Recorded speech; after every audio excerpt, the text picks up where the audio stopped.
साथियों नमस्कार, मैं राजेश शर्मा। आज सेव इंडिया न्यूज़ के मंच पे डॉक्टर मेजर हिमांशु जी हैं। और चूंकि इस समय जो आगरा में जो बड़ा हॉट मामला है, जो सांसद रामजीलाल सुमन द्वारा महाराणा सांगा को लेकर जो टिप्पणी की गई 20 मार्च को संसद में, उसको लेकर पूरे देश में अभी भी लगातार बवाल चल रहा है। और अभी तक समाजवादी पार्टी या रामजीलाल सुमन ने कोई माफी भी नहीं मांगी है। और इसके विरोध में चूंकि राणा सांगा जी की जयंती भी है 12 अप्रैल को आगरा में एक बड़ी रैली का आयोजन किया गया है, जिसकी तैयारी बड़े पैमाने पर हो रही है। दूसरी ओर प्रशासन ने भी पूरी तैयारी कर ली है। तो आज हम लोग बातचीत करेंगे। हमारे बीच मेजर हिमांशु जी हैं, और आप जो राजपूत करनी सेना है उसके प्रवक्ता हैं अभी भी, और आप भली भांति जानते भी हैं, तमाम करनी सेना के तथ्यों से वाकिफ भी हैं। सर, आपका स्वागत है जी। बहुत बहुत धन्यवाद राजेश भाई। तो कल सर रैली है सर आगरा में, और रैली को लेके एक तरफ जहां पूरे, मैं अगर वेस्ट यूपी की बात करूं तो वेस्ट यूपी के जो तमाम गांव हैं, जो ठाकुर बाहुल्य गांव हैं, वहां एक उत्साह भी है कल जाने का। दूसरी ओर मैं कल देख रहा था टीवी पे जो समाचार थे कि प्रशासन ने भी पूरी तैयारी कर ली है। एक वो मैंने देखा कि लगभग 2000 लठ मंगवाए हैं पुलिस ने। उसके अलावा और सब वो सब दिखाया है सोशल मीडिया पे। और बहुत सारे उन्हें लग रहा है कहीं ना कहीं प्रशासन के कल बवाल ना हो जाए, क्योंकि जब रामजीलाल सुमन ने बयान दिया तो करनी सेना पहुंच गई थी रामजीलाल सुमन के आवास पे, और वहां मारपीट भी हुई थी। हालांकि उसमें घायल हुए थे करनी सेना के बहुत सारे नौजवान, लेकिन पुलिस ने उनका कभी ध्यान नहीं दिया। और लगातार ये चल रहा है कि करनी सेना ने सांसद जी घर पर हमला बोल दिया। तो क्या सर कल आपको लगता है कि पुलिस से भी वहां मुठभेड़ हो सकती है कुछ? जी, मैं एक तो स्पष्ट करूंगा कि करणी सेना, श्री राजपूत करणी सेना एकीकृत युवा संगठन है। इसमें 40 साल से उम्र के ज्यादा को हम अडवाणी बना देते हैं जी। तो मैं प्रवक्ता उसे, मैं तो राष्ट्रीय सलाहकार हूँ, प्रवक्ता में रहा, लेकिन वर्तमान में एक बात। दूसरी बात, मैं और बातों को छोड़ के सीधे आपसे, आप तो खुद भी समाज सेवी और जागरूक नागरिक भी हैं और सक्रियता से एक्टिविस्ट हैं जाने माने। मैं एक सीधा सवाल आपसे ही पूछ रहा हूँ कि जिस व्यक्ति का, व्यक्तित्व का, शख्सियत का ये हिंदुस्तान में कल्चरल वो रहा हो सांस्कृतिक तौर पे कि बच्चे को चोट लग गई तो ये कहा जाता था, अरे राणा सांगा के 80 घाव है तो जरा से में रो रहा है, और बच्चा भी चुप हो जाता था, ताकत आ जाती थी। जो टिप्पणी एक पूर्व केंद्रीय मंत्री और कई बार के सांसद ने करी है, भाई आम आदमी तो बावड़ा हो सकता है, मैं मान सकता हूँ, चलो बावड़ा हो गए, आप तो एक पूर्व केंद्रीय मंत्री हैं, कई बार के सांसद हैं, वर्तमान में भी राज्यसभा के, ऐसे नहीं है कि ठूठपाल कोई आ गया हो, राज्यसभा में तो समझदार लोग होते हैं। क्या आपको ये टिप्पणी मर्यादित और विवेकपूर्ण लगती है? मेरा आपसे सवाल है। हाँ, ये टिप्पणी तो गलत है, ऐसा तो नहीं होना चाहिए। और फिर चलिए, राजनेता में तो ये समझदारी होती है कि चीजों को विवेकपूर्ण हल निकाला जाए, समाधान के लिए श्रेष्ठ लोगों को संसद विधानसभाओं में भेजा जाता है। तो यदि हो भी गया था आवेग में, आक्रोश में, इसमें, तो विवेक कहता था इस बात को कि आप उसे सुलझा देते, बात को अपनी बात से पीछे, मैं नहीं कह रहा पीछे हटिए, आगे बढ़िए, ये करिए, उस अनावश्यक विवाद को क्या बढ़ाना था, खेद व्यक्त करते, माफी मांगते, जब बात गलत ही थी तो गलत है ना, तो इस पे वो हो जाते, मामला खत्म हो जाता। या भाजपा, मैं इस पे भाजपा के भी कहूंगा, स्ट्रक्चर तुरंत पास होना चाहिए था, उसी वक्त स्ट्रक्चर पास होना चाहिए था, या कार्रवाई होनी चाहिए थी। तीसरा आ गया इनका, उनकी पार्टी का मसला, सरकार या तो कोई वो ले लेती, या उनकी पार्टी उनके खिलाफ कोई, अब पार्टी उनके खिलाफ ले नहीं रही है, कोई बड़ी सख्त कार्रवाई, कोई महत्वपूर्ण कार्रवाई भाजपा सरकार भी नहीं कर रही है, बल्कि अखिलेश जी ने और कोई एक और जुमला जोड़ दिया कि किसी के अंगूठे से पांव के तिलक हुए थे, मतलब एक मोर्चा और खोल रहे हैं वो भी। तो या तो ये लगता है कि ये सोची समझी साजिश के तहत मिली भगत से हो रहा है, कि भाजपा सोच रही है कि वे ठाकर जो भाग गए थे बाड़े से बाहर, इस बहाने अंदर आ जाएंगे राजपूत, और सपा ये सोच रही है कि जो मुसलमान थोड़ा ढुलमुल हो रहा है ये लट बजेगा तो वो भी आ जाएगा। तो देखिए, इस तरीके से आप वोट कमा सकती हैं ये पार्टियां, है ना, देश नहीं बना सकती, समाज नहीं बना सकती। और ऐसे में जब समाज के आदमी की, मैं सिर्फ राजपूत की नहीं कह रहा, मैं किसी बिरादरी के कह रहा हूँ, आप उसको बेइज्जत करिएगा, उससे बदतमीजी करिएगा, उसकी सुनवाई नहीं करिएगा, तो कोई भी बिरादरी होगी, सबका अपना स्वाभिमान है, सम्मान है। और राजपूत तो बहुत ज्यादा ये कह रहे हैं 2000 लठ मंगवाए हैं, अरे यार तुम जो है 10,000 बंदूक मंगवाओ। क्यों? बाबर जब लाया था तो बारूद लाया था, उस जमाने में सिर्फ तलवारें लेके नहीं खड़े हुए, लड़े ना। तो जिस समाज का सिर कटाने का इतिहास रहा हो, उसे डंडे मत दिखाइए। अगर आप डंडे दिखाएंगे तो आग में घी का काम करेंगे, तो ये भी मैं विवेकपूर्ण नहीं मानता। और फिर हमें ये भी समझ में आता है ये मिली भगत से ये काम हो रहे हैं इस तरीके से, तो ऐसे देखिए समाज और देश नहीं चल पाएगा। ये बड़ी दुर्भाग्यपूर्ण स्थिति है। और जब एक बार समाज ने मन बना लिया है कि भाई वहां जाएगा आगरा में, तो मेरी समाज से भी अपील रहेगी कि जिस बिरादरी का शिजरा उससे मिलता हो, महाराणा प्रताप से मिलता हो, जिसके शिजरा जोड़ते हो मर्यादा पुरुषोत्तम राम से, तो उन्हें विरोध तो करना चाहिए, ऐतिहासिक करना चाहिए, लेकिन मर्यादित और अनुशासित भी करना चाहिए। और ये सावधानी सावचेती भी बरतनी चाहिए कि कुछ इस प्रकार के बिरादरी के अंदर भी हो सकते हैं शरारती तत्व, और हो सकता है सरकारों का पार्टी दलों में भी इस तरीके की बदमाशी शरारतपूर्ण कार्रवाई हो सकती है कि वहां कोई अप्रिय घटना कराने का प्रयास करें। तो सावधानी रखें, मर्यादित करें, अनुशासित करें और ऐतिहासिक प्रदर्शन करें। तो सर एक सवाल ये है कि जो राजपूत करनी सेना है उन्होंने ये आगरा ही क्यों चुना? उनके लिए तो बहुत सारा दिल्ली भी मैदान है, और अगर उत्तर प्रदेश करना था तो हम बुंदेलखंड की बात करें तो खानवा वो स्थान है जहां अंतिम सांस ली थी राणा सांगा ने।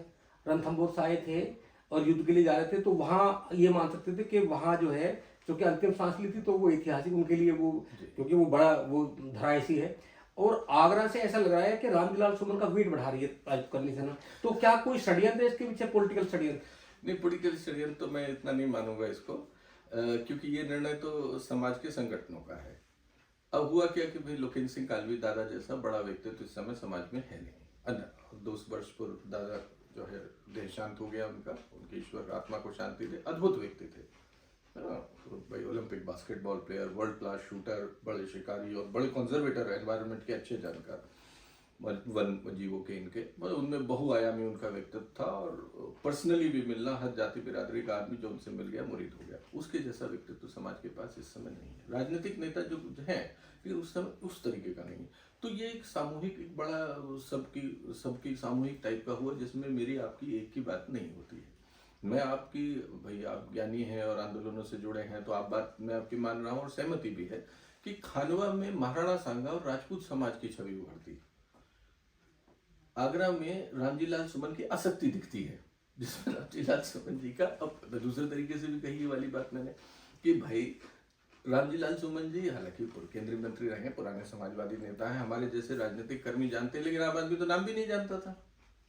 और राणा सांगा का कौन हिंदुस्तान में आदमी, हर जाति बिरादरी का जो नाम नहीं जानता था कई सौ साल बाद भी। इनका तो जीते जी पूर्व केंद्रीय मंत्री रहने के बावजूद नाम नहीं जानता था। तो फायदा तो इसमें रामजीलाल सुमन जी का निश्चित तौर पे हो गया कि दुनिया जान गई। तो हमने तो ये बात कही, और खानवा आपकी बात सही थी, दूसरी दिल्ली हो सकती थी यदि किसी को भी रणनीतिक तौर पे। तो ये सब चर्चाएं हुई कि भाई दिल्ली और इस पे, लेकिन जब एक लोगों का मन बन गया, जैसे मैंने कहा जज्बाती कौम है ना, उस आवेश से प्रतिक्रिया से चलती है, तो ये तो है साहब। कहीं सर ऐसा तो नहीं, क्योंकि जब 2024 का मेंबर ऑफ पार्लियामेंट का चुनाव था तो एक तरफ गुजरात में भारत सरकार के एक मंत्री ने टिप्पणी कर दी थी राजपूत समाज पर, दूसरा जब हम वेस्ट यूपी की बात करें तो यहाँ टिकट वितरण के मामले में एक टिकट दिया था। तो एक ऐसा मूवमेंट चला कि सहारनपुर से लेके और गुजरात तक जिस तरह का मूवमेंट चला, लगभग 80 सीट, अगर हम 2019 और 24 की तुलना करें तो 80 सीट भाजपा को गंवानी पड़ी। और उसके पीछे क्योंकि करनी सेना बड़ी, उस समय बड़ा बवाल रहा करनी सेना का, तो ऐसा तो नहीं कि दिल्ली बैठे कुछ नेताओं का कुछ ऐसा उन्होंने कानाफूसी की हो कि आगरा में करो, और आगरा में करने के पीछे भी बहुत सारी वजह हो सकती है, क्योंकि यहाँ योगी आदित्यनाथ उत्तर प्रदेश के मुख्यमंत्री हैं। अगर कानून व्यवस्था बिगड़ी तो लाठीचार्ज भी होगा, विरोध किसका होगा? क्या कुछ ऐसा है कुछ? नहीं, अब जब एक निर्णय हो गया तो देखिए उसी के फ्रेमवर्क में बात होती है। तो अब तो कोशिश ये है, बिल्कुल आपकी बात से सहमत हूँ, एक तरीके की नाम लेने में भी मुझे गुरेज नहीं है। इस तरीके की कॉन्स्पिरेसी थियरी चलती है कि साहब योगी बाबा की और क्या नाम है गृह मंत्री जी की खटपट है, अमित शाह जी की, और उस खटपट के तहत एक तरीके से हमारी भाषा में कहते हैं 22 का पल्ला बांधने को जो है ना, करा जा रहा जुगाड़, जैसे हमारे पश्चिम में चला है। तो वो भी एक पक्ष है कि भाई अगर होगा, तो मैं आपकी बात से सहमत हूँ भैया, आप मैंने कहा ज्ञानी व्यक्ति हैं और आंदोलनों के समझ रखते हैं, तो आपकी बात सही थी, मैं उस बात से सहमत हूँ। इस बात को रखा भी गया कि दिल्ली में आते तो इन सबसे निजात मिल जाती है। अब खुदा न खास्ता मान लीजिए राजपूत अनुशासित रहे, मर्यादित रहे, शरारती तत्वों को ऐसे बड़े आंदोलन में आप, कोई लाइसेंस तो होता नहीं है, उसकी कोई मेंबरशिप भी नहीं होती है, सब आदमी आ सकते हैं। अब कोई आदमी आके ऐसी कोई कार्रवाई करता है, बिल्कुल आपकी बात सही है, तो इसकी सावधानी रखी जाएगी, है ना। और उसका खामियाजा किसका आएगा?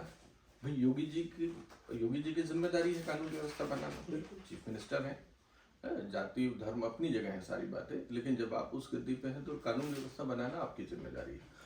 तो जाहिर है कि एक कन्फ्रंटेशन की स्थिति बनेगी, जिसको कि कुछ ऐसे लोग जिनको योगी को गिराने में रुचि है या समाज को एक उपद्रवी समाज दिखलाने में रुचि है, वो कर सकते हैं। ये रिस्क है, लेकिन रिस्क तो हर चीज में है, रिस्क किस में नहीं है। आप घर से निकलिए, सड़क पे आने का रिस्क है, तो क्या सड़क बाहर ना निकलिएगा। अब आदमी कोई ऐसी बेहूदी बातें कर दे, इस तरीके की टिप्पणी कर दे, प्रतिरोध उसका होगा। और मैंने कहा जज्बाती कौम है, इतना षड्यंत्रकारी ये राजपूत नहीं है। वो तो इतना साम दाम दंड भेद उससे व्यापारी की तरह लेकर के वो नहीं देखता है नफा नुकसान, ये तो जज्बात में चल देता है। तो ये तो कैरेक्टर है तो है, अब इसका नफा नुकसान तो देखिए झेलना पड़ता है, पर सावधानी बरतें, मर्यादित रहें, मेरी यही अपील है। अच्छा, हम लोग सर ऐतिहासिक विरोध करें। ये लोग सर अक्सर पिछले अगर 2-3 साल की बात करें तो 2-3 साल में एक परसेप्शन क्रिएट हो रहा है राजपूत करनी सेना को लेके कि बहुत सारे इशू है सब देश में रोजगार का इशू है, देश में किसानों की समस्या है, देश में बहुत सारे इशू हैं ऐसे। कभी इन इशू पे राजपूत करनी सेना नहीं बोलती। हम देखते हैं कि जब रानी पद्मावती की फिल्म बनती है तो तब बड़ा बवाल होता है, तो पूरे देश में राजपूत करनी सेना का नाम होता है। जब देश में जोधा अकबर फिल्म बनती है तो जब पूरा बवाल होता है। 2024 का मूवमेंट जब जाहिर है सबने देखा कि सहारनपुर से लेकर गुजरात तक जिस तरह का मूवमेंट चल, बड़ी बड़ी रैलियां हुई, और अब सब जिस तरह राणा सांगा जी पर टिप्पणी की गई है, अब भी राजपूत तो एक ऐसा परसेप्शन बन रहा है राजपूत करनी सेना कि ये राजपूत करनी सेना, हालांकि क्योंकि आप तो सलाहकार भी हैं, आप प्रवक्ता भी रहे हैं, जिस समय गठन हुआ हो राजपूत करनी सेना का, तो मुझे लगता है कि उद्देश्य बहुत सारे होंगे। ऐसा नहीं होगा कि यही उद्देश्य होगा कि हमें जाति की बात करनी। तो ऐसा लग रहा है कि राजपूत करनी सेना को लेकर एक परसेप्शन बनता जा रहा है कि भाई राजपूत बड़ी जाति है, तो जो है जातियों पे ज्यादा मूवमेंट चलाती है। मैं फिर वही कहूँगा 11 उद्देश्य थे। अब क्या है कि थोड़ा मैं इसे निराधार भी नहीं कह रहा आपकी बात को, लेकिन एक पार्ट ये भी है कि मीडिया की ज्यादा रुचि ऐसी चीजों में रहती है जिसमें सनसनी बने, है ना। तो भाई भंसाली पे सनसनी बनेगी। अब आप अगर शिक्षा पे बात कर रहे हैं तो शिक्षा पे, और ये मैं देश की दृष्टि से कह रहा हूँ, ये बहुत गलत हो रहा है। जो महत्वपूर्ण चीजें हैं देश की, उसमें जनता की ही रुचि नहीं रहेगी, देश की रुचि नहीं रहेगी। सनसनी खेज में जनता की भी रुचि है, तो मीडिया भी मजबूरी में कहिए या आसान रास्ता है उसके लिए सनसनी खेज को पेश करना। तो ये जिन आपने वाक्यों को गिनाया है, चाहे पद्मावत वाला, जोधा अकबर वाला, भंसाली वाला, ये वाला, किसी के एनकाउंटर वाला, ये सब सिर्फ राजपूत में नहीं। आप ये देखिएगा कि इससे संबंधित अन्य जातियों में भी इन चीजों की आसक्ति बढ़ी है। और चूंकि अब बहुत सारे नेताओं को तो सिर्फ छपास की बीमारी होती है, बहुत सारे नेताओं को तो सिर्फ टीवी पे शक्ल दिखाने का भी शौक होता है ना। भाई काम, क्रोध, लोभ, मोह, भय सहज मानवीय प्रवृत्तियां हैं, मैं इनको ना तो नकार रहा हूँ, लेकिन इनका विवेकपूर्ण इस्तेमाल वही समाज बनाता है। अगर ऐसा आप सिविल वॉर में जाइएगा और इस तरीके का ये करिएगा तो क्या देश बना लीजिएगा आप। तो ये देश के लिए तो एक असहज करने वाली स्थिति बन रही है, जिसपे हमारा बतौर समाजकर्मी भी जिम्मेदारी है, जो जातिगत उनके नेता हैं उनकी भी जिम्मेदारी है, सियासत की, मतलब राज, समाज, संत, तीनों परंपराओं की ये जिम्मेदारी है अब कि ये जो देश इस तरीके से विभाजन और आपस में एक दूसरे के संघर्ष में जा रहा है, इससे बचाने का प्रयास करना चाहिए। अब ये बचाने का प्रयास किसको करना चाहिए था? एक व्यक्ति ने एक टिप्पणी कर दी, मैंने जो कहा उसे वापस ले लेते, उनका विवेक शून्यता है या दुराग्रह है, आसक्ति है कि नेतागिरी सज रही है। उनकी पार्टी उनको कह देती कि नहीं ये नहीं चलेगा, उन्होंने नहीं कहा, उन्हें भी लग रहा है कि पीडीए बना लीजिए, कर लीजिए। बीजेपी सरकार, केंद्र सरकार, राज्य सरकार कुछ कर देती, केंद्र कर देती, राज्यसभा में हुआ था स्ट्रक्चर जारी करके वो करते, उन्होंने भी नहीं किया। तो ऐसा क्यों ना लगे इस कोहराम में, उपद्रव में, इस अव्यवस्था में सुव्यवस्था है इन सब लोगों को, लेकिन इसमें देश हित नहीं है। इन्हें सुव्यवस्था हो सकती है सियासी पार्टियों में, इसमें देश हित नहीं, ये दुर्भाग्य। क्योंकि सर 20 दिन हो गए और जिस दिन ये टिप्पणी की गई थी राज्यसभा में विरोध भी किया था, जो राज्यसभा के अध्यक्ष हैं उन्होंने विरोध किया था, हम लोगों ने देखा टीवी में, लाइव प्रसारण था। और 20 दिन से लगातार जितने भी आंदोलन चल रहे हैं पूरे उत्तर भारत में, हर जगह से एक शब्द जरूर आता है कि जब तक वो माफी नहीं मांगेंगे। तो क्या ऐसा लग रहा है कि अखिलेश यादव जी को ये लग रहा है कि अगर राजपूत उनसे टूट भी जाएंगे तो जो और जातियां हैं वो मेरे पास आ जाएंगी 2027 में? मैं वही कह रहा हूँ, हर आदमी अपना गुणा भाग लगा रहा है। तो ये भी तो एक बुरी बात है कि आप सर्व समाज की बात करें। आप मुख्यमंत्री क्या पीडीए के थे? जब अखिलेश जी थे तो क्या सिर्फ पिछड़ा दलित और अखिलियत के थे? उनकी पार्टी में बहुत सारे राजपूत या अन्य जाति के विधायक नहीं थे क्या? ब्राह्मण नहीं थे उसमें? बनिए नहीं थे क्या उसमें? हाँ भाई, उनकी तो दल के सबसे बड़े ठाकुर अमर सिंह हुआ करते थे उस जमाने में। बिल्कुल। तो सिर्फ पीडी अगर वो कह रहा है तो कह रहा है थाली में मेरी इतनी हिस्सेदारी है, तो थाली में अपने को तो छोटा कर रहे हैं वो, थाली में अपने को छोटा कर रहे हैं। और अगर रणनीतिक दृष्टि से देखा जाए, राजनीतिक दृष्टि से देखा जाए, जो विरोधी पार्टियां हैं, यदि विरोधी पार्टियां भाजपा मूलतः है या कांग्रेस ये वो उसकी पीडीए में कर दें छेद, तो आप तो जीवन में मत सोचिए कभी वापस आने की सत्ता में। और ये कोई मुश्किल काम नहीं है भाई, उठा करके कोई भी पार्टी जो है 10-20 यादवों को टिकट दे देगी, ऐसी जगहों पे दे देगी, विभाजन हो जाएगा 2 मिनट में। और इसलिए ये जो इनका नजरिया है, ना तो ये सैद्धांतिक तौर पे सही है, ना ये नैतिक तौर पे सही है, और माफ कीजिए ये नहीं गलतफहमी हो सकती है, ये रणनीतिक तौर पे भी सही नहीं है। कभी भी मैथमेटिक्स नहीं चलता है इसमें, राजनीति के गणित में केमिस्ट्री चलती है। जो जिन लोगों की मान्यता होती है, चाहे वो किसी जाति धर्म के हों, न्यूमेरिकल स्ट्रेंथ मत गिनिए सिर्फ। जब आप जाते हैं, हो सकता है कि राजेश शर्मा जी के आसपास के इलाकों में बहुत वो भाई पंडित जी हैं, लेकिन हो सकता है कि अकलियत बहुत मानती हो आपको, हो सकता है आपको पिछड़ा बहुत मानता हो सकता है आपको दलित बहुत मानता हो, तो प्रभाव क्षेत्र इससे नहीं होता है। महाराणा प्रताप जब लड़ रहे हैं तो महाराणा प्रताप के साथ हाकिम का सूर लड़ रहे हैं, महाराणा प्रताप के साथ भामाशाह वो हो रहे हैं, खजांची हो रहे हैं, गोकुल पुरोहित जी आ रहे हैं, महाराणा प्रताप के साथ भील आदिवासी लग रहे हैं। रामचंद्र जी की मूर्त सिर्फ उससे क्षत्रिय से नहीं उभरती है, रघुवंशी रामचंद्र जी की मूर्त उभरती है नल से, नील से, अंगद से, सुग्रीव से, हनुमान से, उनकी उससे जटायु से, उनकी उस खेवट से जिसकी आजीविका को प्रबंध करते हैं, जटायु जिसके वो मरहम लगाते हैं, तब वो राजा राम मर्यादा पुरुषोत्तम भगवान राम बनते हैं, वरना वो राजा राम रह जाते, विलक्षण तब भी होते, लेकिन भगवान राम मर्यादा पुरुषोत्तम नहीं बनते। तो ये जो मूर्त उभरती है, ये सर्व समाज को साथ लेके उभरती है। और ये जो जाति है राजपूत, मूलतः देखिए आत्मसम्मान के प्रति बिल्कुल संवेदनशील है, ये 36 बिरादरी का सम्मान करने वाली बिरादरी है, लेकिन ये अपना अपमान सहने वाली बिरादरी नहीं है। तो हमें जातियों के चरित्रों को भी समझ लेना चाहिए, जो चरित्र है। मार्शल कौम है, हमारे यहाँ मजाक में कहते हैं मैं फौज का आदमी हुआ, फौजी का दिमाग घुटने में हो, कहते हैं ना, तो मजाक में कहते हैं बात को, फौजी का दिमाग घुटने में हो। तो मेरा तो घुटने के नीचे चला हो गया होगा, कभी जन्म से भी क्षत्रिय, कर्म से भी क्षत्रिय, तो मेरा तो हो सके कि उसमें वहां पहुंच गया हो। तो अब एक लेवल बाद अगर मुझसे भी कहिएगा, आप कहें डॉक्टर साहब आप तो बड़े पढ़े लिखे, आपने क्या मूर्खता कर दी भाई, फिर वो लेवल वहां चला जाता है। सर एक मान सवाल, सम्मान मतलब ऐसी चीज, एक सवाल सर बड़ा उठ रहा है जी कि 12 अप्रैल को करनी सेना के लिए एक बड़ी चुनौती होगी। एक तरफ तो रैली है, वहाँ एक इशू चल रहा है रामविलास सुमन को लेकर, क्योंकि वहाँ राणा सांगा जी को याद किया जाएगा, उनके कार्यों को। दूसरी ओर जो कि रामजी सुमन वहीं रहते हैं, उनसे गुस्सा होगा। एक तरफ मैं देख रहा हूँ कि मध्य यूपी और पूर्वांचल में लगातार मैं देख रहा हूँ सोशल मीडिया पे आ रहा है, समाजवादी पार्टी के लोग कह रहे हैं कि हम लोग भी 12 तारीख को आगरा में रहेंगे। तो रैली के खत्म होने से पहले या रैली की शुरुआत होने से पहले ऐसे भी हो सकता है कि करनी सेना झंडे की जोर के हाथ में हो और वहां मारपीट। हाँ, मैंने तो यही बात कही भाई, शरारती तत्व आप अंदर बांट दीजिएगा, शरारती तत्व कोई भी बांट सकता है, बिल्कुल। तो ये आप भी तो योगी जी की स्थिति नाजुक कर रहे हैं। अगर मान लीजिए, मैं मान लूँ मैं तो किसी दल के उसमें नहीं हूँ, ना मैं किसी का भगत हूँ, है, मैं किसी का भगत नहीं हूँ। मैंने तो सीधी बात की थी, मैंने बीजेपी को वोट नहीं दी, व्यक्तिगत तौर पर निजी, मैं संगठन की दृष्टि से नहीं कह रहा, लेकिन मैं कह रहा हूँ कि भाई मैंने बीजेपी को वोट नहीं दी, लेकिन अगर एमएसपी दे देती बीजेपी, न्यूनतम समर्थन मूल्य दे देती, मैंने ठोक के कहा था कि मैं दिखा के वोट दे दूंगा। क्योंकि हमें वोट बतौर नागरिक, दो पक्ष हो जाते हैं, जातिगत एक है, सामाजिक एक है वो पक्ष, हमें बतौर नागरिक मुद्दों पे टिकना चाहिए। हम मुद्दों की बात ही नहीं करते हैं, हम तो जज्बात में इमोशनल ट्रिप पे चल रहे हैं, उसका देश को खामियाजा भुगतना पड़ रहा है। 19 लाख करोड़ रुपए एक दिन में शेयर मार्केट में गायब हो गया। ऐसे फैसले, तुगलकी फैसले, जिन्होंने 2-2 lakh 2% of GDP, monumental blunder जिसे मनमोहन सिंह ने कहा, देश की इकोनॉमी आपने ध्वस्त कर दी है उलझुल फैसले से, जैसे आज तक आप नहीं समझा पा रहे हैं आपने क्यों लिया, उसकी कोई जवाबदेही बन रही है कहीं?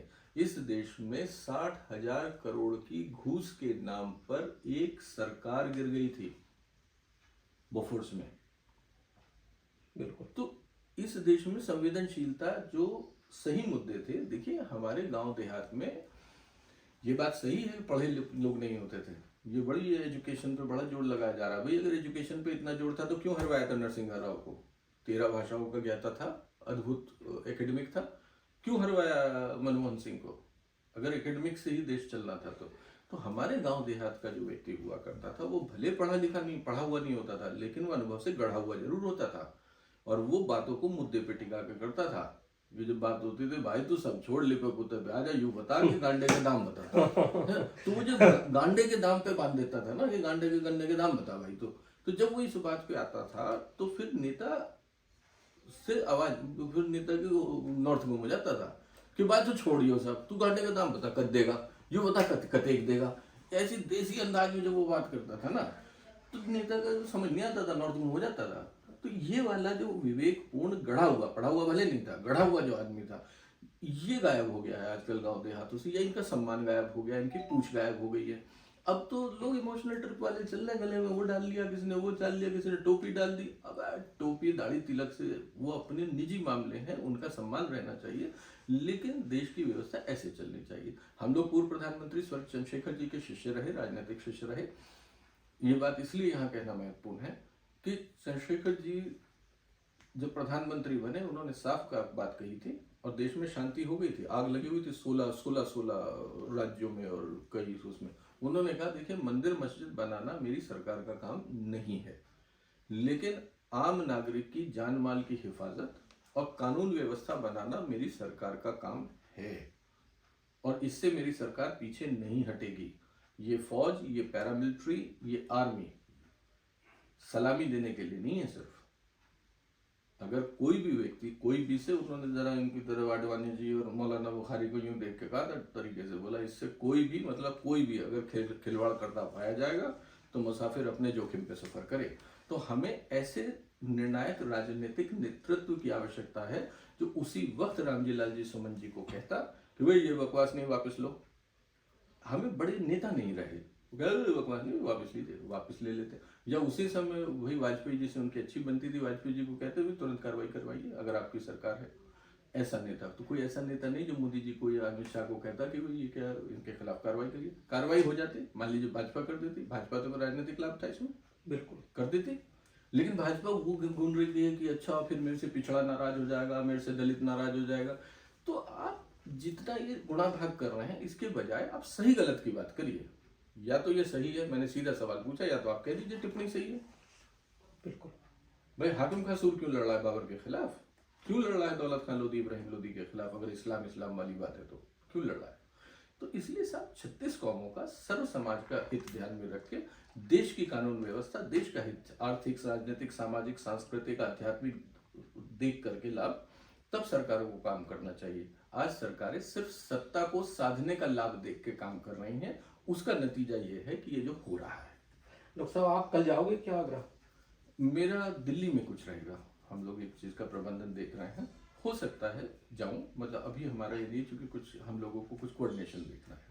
डॉक्टर साहब, दर्शक ही जानना चाहिए, ईमानदारी से बता रहा हूँ मैं आपको, वरना मैं भी कह सकता हूँ वही खड़ा है ना। दर्शक मैं मतलब पहले वहां जाएंगे, उसके बाद हमारा जैसे कुछ लोगों का तय होगा, फिर हम जाएंगे। क्योंकि जो आपने कुछ बातें कही, हमने भी उन आपकी बात से सहमति की है कि भाई ये किया जाना चाहिए था।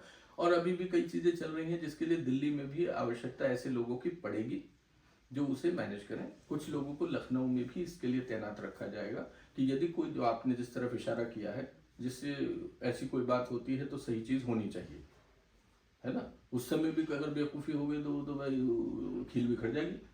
बिल्कुल। हाँ डॉक्टर साहब, दर्शक एक बार जानना चाहेंगे कि राजपूत कन्नी सेना का जब गठन हुआ तो गठन के पीछे क्या मंशा थी, कब गठन हुआ?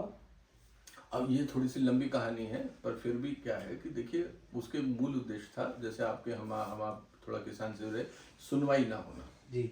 सुनवाई नहीं होती थी। अब सुनवाई चाहे